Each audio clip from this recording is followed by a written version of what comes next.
Hi guys, Stephanie and Mackenzie here with All Mom Does.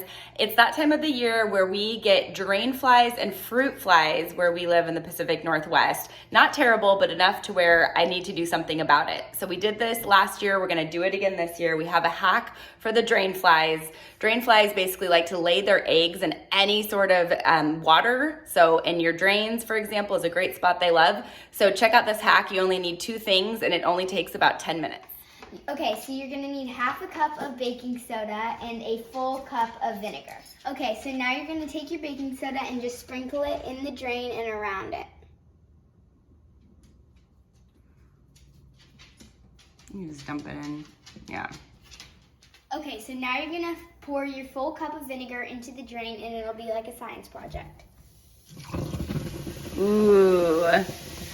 Now we're gonna wait about 10 minutes to let the magic work, and then we're gonna pour hot water down the drain. Okay, so now we have super hot water, basically as hot as we could get without boiling. I just actually did it for my Insta-Hot here.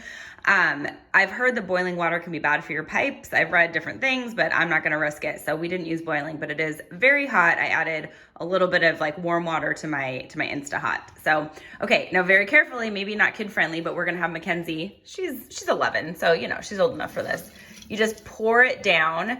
Doesn't really matter how much, just enough to, you know, so you feel like it gets all the baking soda down there. And apparently that's all you do. And then a tip I've heard, if you're going out of town for a couple days or more than a couple days, close up your drains or cover them. So that's all we have. I hope that hack works. If you're experiencing drain flies like we are, continue to follow All Mom Does for additional tips, tricks, and daily inspiration.